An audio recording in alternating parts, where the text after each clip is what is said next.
Sayeeda Warsi, also known as Baroness Warsi, the ex-chairwoman of the Conservative Party and now a member of the House of Lords, is getting on the minority grift in the UK by writing a new book called Muslims Don't Matter. Now, given she's got the title of a baroness and she's in the House of Lords, you might think that she might be a bit more grateful to a country which has given her such opportunities.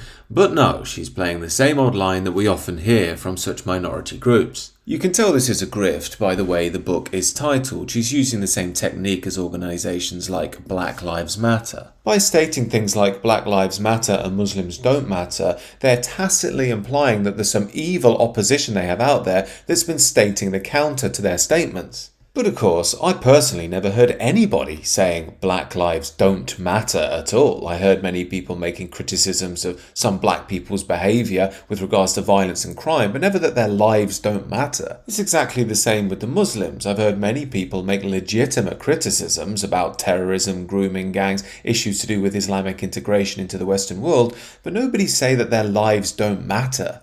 This is just a classic leftist con to put you in a position of guilt before you've even done or said anything. And remember, Baroness Warsi is supposed to be a conservative. They also do this so you overlook the problems in their own communities that they've caused. For instance, the biggest threat to black lives is other black people. I mean, they're the people stabbing each other in London and shooting each other in Chicago and New York.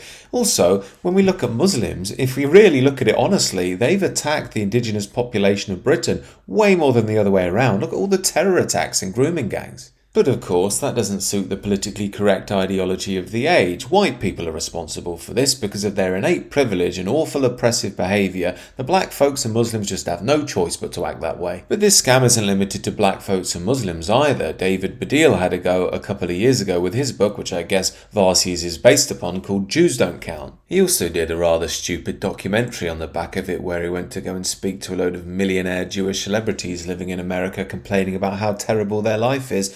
One of them, Sarah Silverman, said Hollywood has got to sort out its issue with the representation of Jews. I think that's going to be a bit of a hard argument given the amount of roles that Jews get in Hollywood, Sarah. And of course, Sarah Silverman, David Baddiel, the Black Lives Matter crowd, and Baroness Warsi will be absolutely fine when Jewish comedians go into restaurants and say things like this.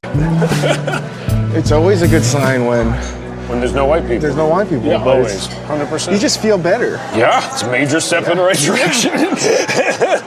Of course, if this was the other way around, you'd never work again in Hollywood, you'd be seen as a scum of the earth and your name would be dragged through the media for years and years. But of course, each of these people adheres to the modern woke ideology. They might pretend to be conservatives, but they all believe in the modern race politics of wokeism. That's why Sayeeda Warsi is also happy to drink from a coconut on the day where a woman has been acquitted for calling Rishi Sunak a coconut. That's brown on the outside, white on the inside. Now, as egregious as this is already, let's hang on a minute, hey Baroness Warsi, and have a little look at this woman's name.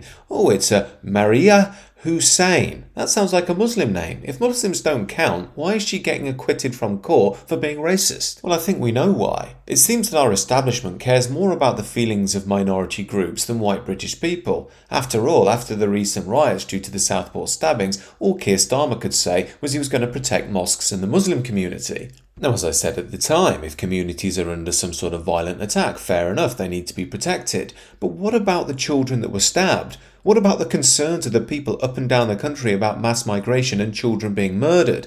Keir Starmer had nothing to say about that. And I'm sorry if it offends the lefties, but mosques being attacked is not the same as children being murdered. But then our leaders are clever, intelligent and eternally correct people, not stupid evil people like us. That's why we need Baroness Warsi and David Baddiel to give us a good lecture on what's right. But if I could give my 2 cents as the stupid, ignorant proto-gammon that I am, I might state that what Baroness Warsi wants isn't some form of equality. What she wants is special treatment. After all, it's much easier to ignore the actual complexities of modern Britain and make yourself out to be a morally virtuous victim while earning a few quid. Seems to me that these people are just splitting the country more and more and destroying the very foundations that gave them a good life in the first place. These are just my thoughts, however. Do let me know what you think down below.